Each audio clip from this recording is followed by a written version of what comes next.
Nitwa Tom, nishimiye kubana namwe.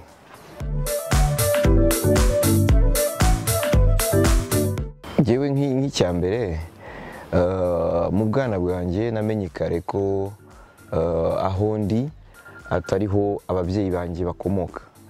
So kuvukira mu gihugu ukamenya ko atari cyo ababyeyi bawe bavukamo, bituma utekereza aho handi bakomoka ukahitaho ukudasanzwe.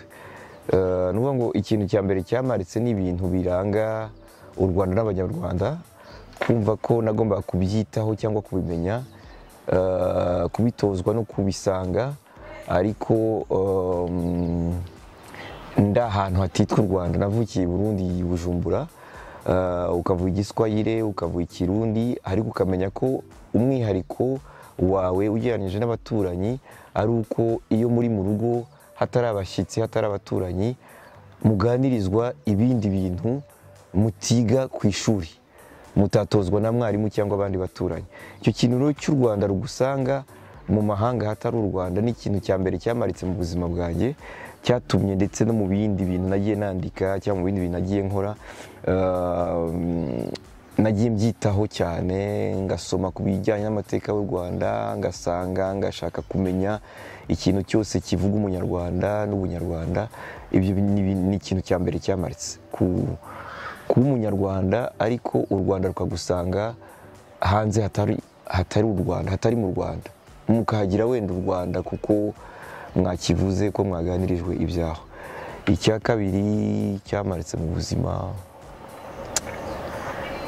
wenda kijyanye n'ibyo nkora cyangwa naje gukora nyuma, ni ikintu wenda nakwita kitajyanye wenda n'urwenya, ariko kijyanye no ku ikintu nakwita nk'igikundiro cyangwa kiba kijyanye n'impano zawe.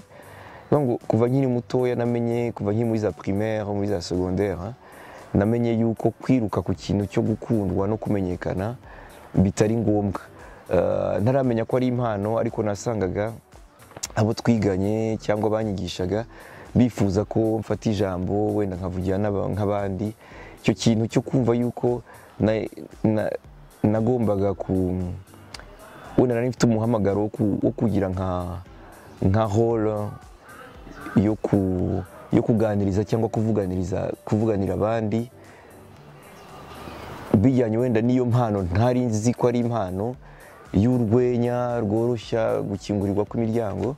Icyo ni ikintu nacyo nabonye kare, ugasanga nyine sinzi kigiraho gisana n'ibyakwitwa ubusitari, ukabona ko uri akana bitajyanye wenda n'amanota gusa ufite mu ishuri, ariko uri akana gashagawe.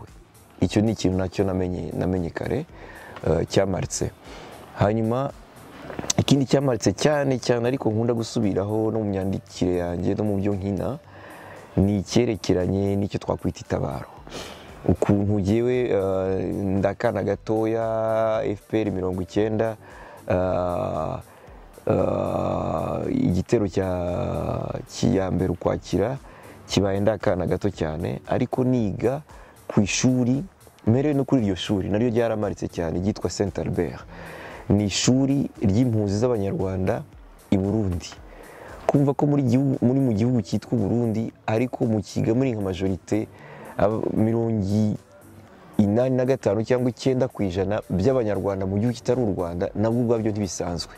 Noneho kuri iryo shuri haje noneho amakuru y'itabaro n'ishyaka FPR iradusanze, tugomba no kuyisanga. Aho nigaga, abashoboye, abasore ndetse n'inkumi nkeya muri bashiki bacu bari badukuriyeho, bose batangira gutabara. Iyo chapitre rero y'itabaro cyane cyane bijyanye n'aho narindi kuri Saint Albert, kubona abantu mwiganaga, bakuru bawe, abantu bari b'intyoza mu mikino, abantu bari batwigishaga za karate, ukabona urababuze uri akana gatoya, utabwirwa ibyaho bagiye n'ikibajyanye, ariko ukabyumva. Icyo nacyo ni ikintu cyamaritse cyane, numva kimpaye nk'umukoro wo kuzakiganiriza abandi, kuko nabonaga ari ikintu kidasanzwe. ikindi kigishamikiyeho wenda ubwo ni icya kane cyangwa gatanu, ni icyo gutabara, kugana rwa Rwanda nifuje, nabwiwe, natojwe, ukarugana muri iyo contexte y'icyo gihe, ukarugana usanze abandi bagutanze ku itabaro, ugasanga urwo Rwanda rutasa na rwa rundi rw'amata n'ubuki wabwiwe, u Rwanda rurira, u Rwanda rwapfushije, u Rwanda rwokamwe n'ibibi byose, u Rwanda rwari muri icyo gihe cy'icuraburindi twabonye.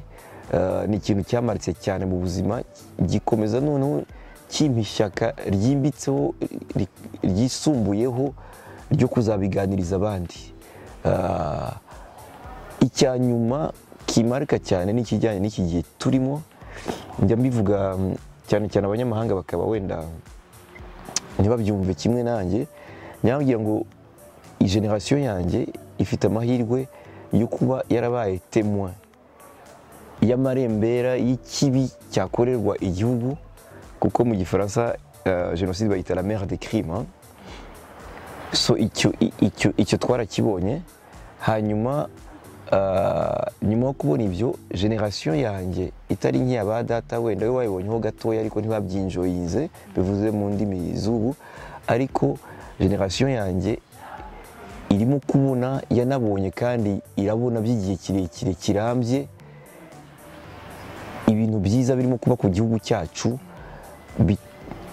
bitagaketswe. Ngire ngo n'abakurambere bacu babonyeho bike byashushanwa n'ibi ngibi. So kuba narabonye icuraburindi nkaryibonera n'amaso yanjye, hanyuma nkabona u Rwanda rwiyuburura rugera ku byiza bigenwa na bike amateka yarwo, nacyo ni ikintu kimarika nkomeza kwandikaho no gukinaho. Hari intuza nigishijwe ngo hari ubwoko bubiri bw'aba acteur cyangwa actors, abakinnyi ba sinema cyangwa ab'imakinamico, ngo hari umwe uba umeze nk'ibuye, hakaba undi uba umeze nk'eponge bayita bate, ni cya kindi bakoramo matora tubyite dutyo, cyangwa umwenda wenda. Ngo umwenda iyo ugiye mu mazi awujyamo, n'uwakora kuri wa mwenda akaba yawukamuramo y'amazi. Ngo bitandukanira n'ibuye, ni uko ibuye ridatuma y'amazi arijyamo ngo arigireho ingaruka.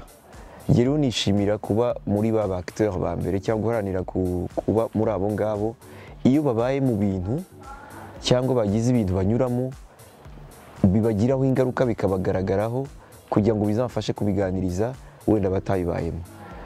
Ibyo rero kuba warabonye icyo ari cyo kugira igihugu, kuba iwanyu, hanyuma ukaba waramenye n'icyo ari cyo kutaba iwanyu. Iyo uri umwanditsi ntibikugireho ingaruka, imyandikire yawe igomba kuba yakemangwa. Byangizeho ingaruka nyinshi cyane, ku buryo ubundi nari nigaga amategeko i Butare, ntabwo nkeka ko nari kuzaba muri uru ruhando rw'abahanzi iyo ayo mateka nanyuzemo ataza kubayo.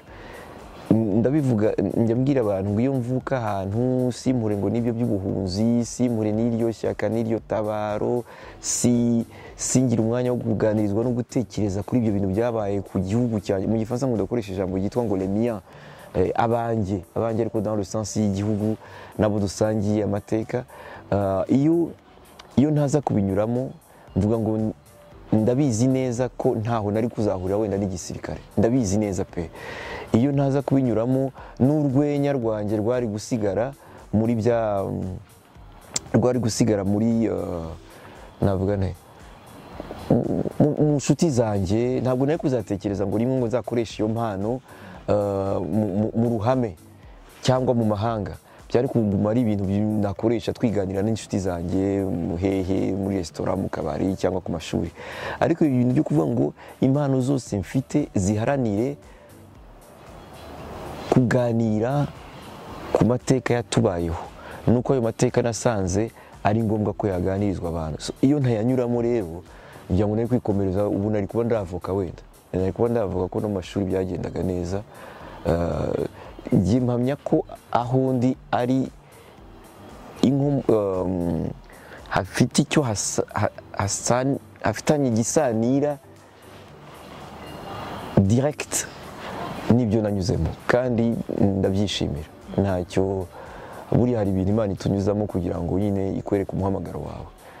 Nkeka ko Imana itibeshye yemera ko nanyura muri ibyo ngibyo kugira ngo n'abandi benshi byisumbuyeho babiganirizwe, wenda babiruhuke cyangwa sinzi, ariko ibyo bintu byangizeho ingaruka ntita mbi. Iyo mpitamo wenda sinari kubihitamo bwa mbere, ariko nyine nabinyuzemo, ariko imyanzuro byampaye gufata mu buzima ndayishimira cyane, kandi ari hano cyangwa ahandi njya mbisubiramo mbyemanga. Wenda biraza kuba nko kwirata cyangwa kwigamba. Nari nzwiho ibintu bibiri by'ingenzi.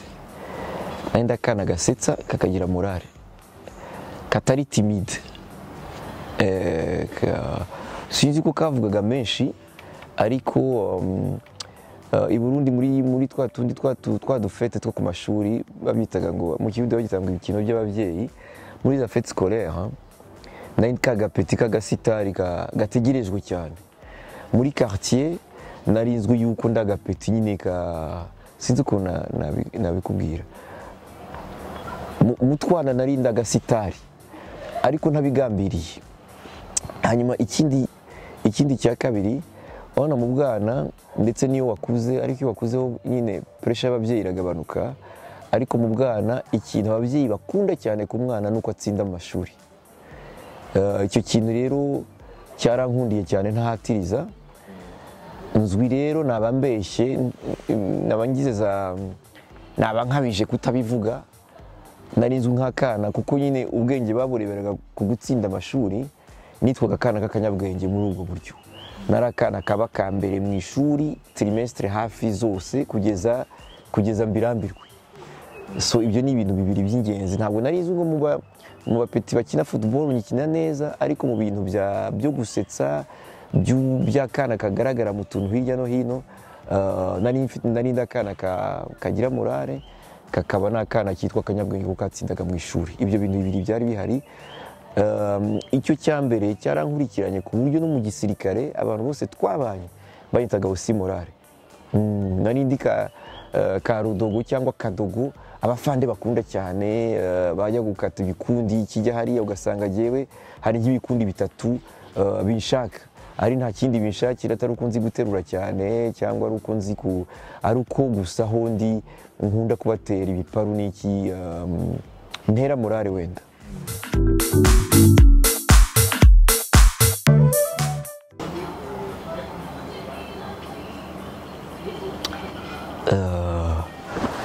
Ubwo batakiriho wenda nabivuga, nubwo ntawe byanteranya ngo tuve indi imwe, ariko mu babyeyi si urwango wenda babanza abandi, ariko kumva yuko wenda uri mu bakunzwe cyane.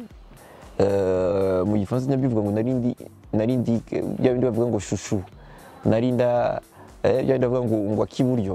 Nkeka ko narindi uwo nguwo kuri mama.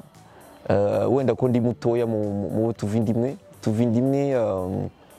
turi barindwi. Imfura y'iwacu yatuvuyemo, imaze imyaka ugiye kuba uwa kane itabarutse, yitabye Imana na pasiteri. Uwo niwe yari imfura y'iwacu, ariko abandi ni abahungu gusa. N'iyo mfura yari umuhungu, ngiye nkaba bucura mu bahungu. Nyuma yanjye haza umukobwa rukumbi tugira, nijya kurikira. So umukobwa rero ntabwo najya muri competition n'umukobwa w'umuryango, wenda uwo umuha igikombe. Buri hari n'undi mwana utajya unganishwa n'abandi cyangwa agereranywa nabo, aba ari uw'imfura. Imfura ihora ari special ku babyeyi, ariko nyine abo babiri bavuyeho, ngira ngo nahatiza nkavuga ngo akandi kantu kari inkoramutima ku babyeyi wenda. So narakana gakundwa n'ababyeyi vraiment, ariko kuri bya bindi bibiri navuze wenda ntabwo nari difficile. so iyo wibereye akambere mu ishuri ukaba akana ka morali donc abana bagenzi bawe murakundana so kuba wikundirwa n'abana mungana ugakundwa n'abandi babyeyi kuko ufatwa nk'urugero rw'utundi twana iwanyu aho uvuka cyangwa aho ukomoka urumva uba hafite amanota menshi. Papa wanjye ikintu mwibukiraho cyane cyane mu bwana bwanjye yabonye kare ko nabo tuvukana barayibonye nakunze ibintu byo gusoma n'ibintu by'amateka hano mu muco wacu w'ababyeyi bacu mu gihe gihitiye nibyo byitwa ngo iby'ubwenge gukunda gusoma kubariza babaza umuryango amateka ya Rwabugiri indirimbo za Rugamba nkazingaho ugasanga ndazizi igitaramo amasimbi n'amakombo ugasanga nzi utuntu nk'utwo kandi nyirakana mu Burundi. Ibyo rero byatumye ngira wenda ka statut imbere ya papa mu jisho ryo wenda kajya ndeba nk'akapeti tubyite kakanyabwenge kakandi katagiye gukina hanze kubera gafite igitabo nakundaga gusoma cyane. So mu butuvi imwe no kuri papa mama simuvuga ko nari mufite ayo manota nyine yo kuba turi inshuti cyane magara ariko wenda kuri papa icyo kintu cyo kumva yuko hari ibintu nzi kuko mbisoma kandi mbikunda byatumye papa akunda kunganiriza ibintu nkeka ko ataganirizaga abandi bakuru banjye cyane nkanjye by'amateka. So tukicara tuganira ku buryo naho nkuriye naho ngiri uburyo bwo kugura ibitabo uko mbikunda cyane kumugurira igitabo byari impano dusangiye njye nawe kumuzanira ikinyamakuru kuza za Jeune Afrique noneho kera aho bibereyeho ko nanjye nandika nkanandikwa kumuha igitabo nanditse no kumwereka ikinyamakuru banyanditseho byari nka bya ndavuga ati nari narabibonye kuri papa wanjye twahuzwaga n'ibyo byuko nkunda ibintu nawe yakundaga by'amateka nk'abakana kabikunda kabisobanukiwe ukabona ni ishema kuri we akamuhamagaza n'ahandi yicanye n'abandi basaza banankundaga akazana izo topics z'amateka kandi ndi kumwe nabo. Kuri mama nibwo ko inshuti za mama nazo zankundiraga yuko niyo sanze mama adahari bakuru banjye ntibabazwaga aho yagiye njye nari ndi nka secretary we nawe yagiye hano kwa Ntuza yagiye kwa Marukinga yagiye hanaha yagiye mu nama yo kwiparuwasi ibintu nk'ibyo ngibyo ugasanga ni nk'umusekreteri we noneho bijya no ku rwego ndakana najyaga nicara nkaganira nabo ba mama bategereje ko mama agaruka ariko bahasanga abandi bakaba bagenda ariko gihe nkaba mu mararungu w'abantu utari mu kigero kimwe icyo nacyo ndakibuka kuba passepartout kuba uri umwana ariko uganira na bose abaje gushaka papa baba batahamusanze nkaba nabicarika nkabaganiriza icyo ni ikintu nabyo ababyeyi banjye bakundaga wenda bankundagaho nkeka ko narutaga abakuru tuva indimo nabo bakanduta ibindi.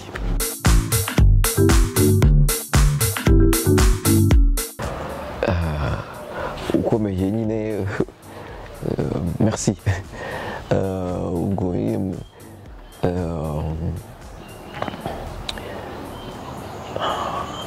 wenda sinibande ngo ukomeye nanjye ibintu byibanda ku muntu ku giti cye ariko nkuko nabivuze byavuye kure ni ikintu ni igihe wagiye kugisanga no kugishakisha kubera ibyo nahitiyemo n'ibyo twahitiyemo bitari ibintu biremereye kuruta abandi. Hari abantu bahitiye mu mateka asharira kuruta n'ayanjye cyangwa ameza ahimbaje kuruta yanjye ariko icyo kintu cyo kugira ishyaka ngo abatabibayemo cyangwa barimo kuza bagomba kubiganirizwa icyo ni ishyaka ryatumye imvugo y'umujyanama ngo ni ukwihinga byatumye mbiha priorite cyane byatumye mbiha umwanya cyane byatumye nsanga abantu babikora nshima hari nk'umunyarwanda ubikora kandi kuri njye unakomeye mukuru wacu witwa Dorcy Rugamba ari mu bantu narebeyeho cyane nishimirana n'ubu kumuvuga nka mukuru wanjye muri urwo ruhando. So ntarabihitamo wenda ntacyo bari kuzambwira ariko kuva naravuze ngo uru ruhando iyi nzira ngomba kuyifata nihaye umwanya wo gushakisha abo nshima muri iyo nzira cyangwa abo nshaka gusa nabo cyangwa guca mu nzira baharuye banyuzemo wenda abo ngabo ari abinaha ari abo mu mahanga. Ndasoma cyane ari inkuru z'i Rwanda n'izahe sindi social media cyane, ariko burya amakuru ku Rwanda ncikwa na makeya cyangwa na bike. Nditegereza cyane ibyo ni amakarite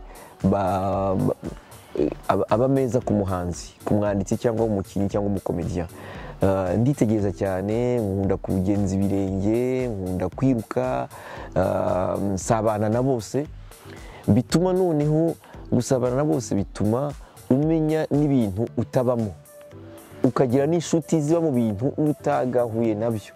Ubona nk'abantu nakinye bakanakuze dati batworora ihene n'intama, uwambaza ibintu bibiri byazo, nuko zitaha, niba zinataha, niba ariko byitwa, nuko ziragirwa, nuko zirikada shwida.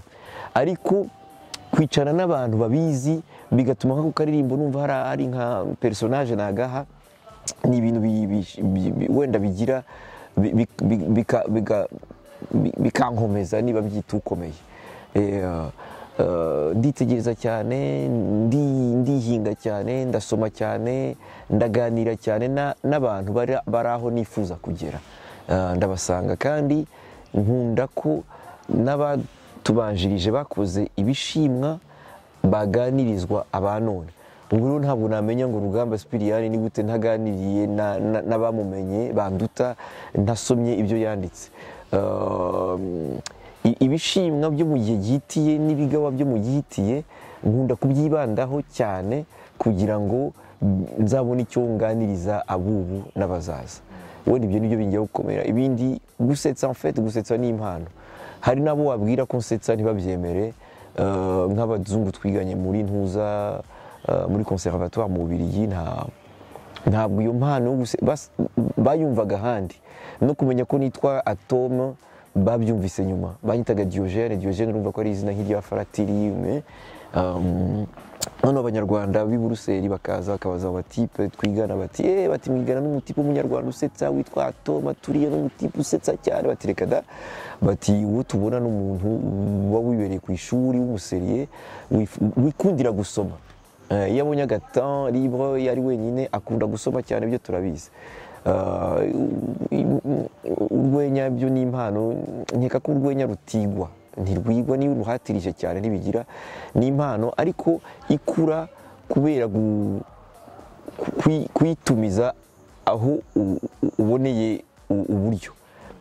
Njye nkunda ikintu nakavuze ntakoresheje urwenya, gukoresha urwenya bimbera akarusho.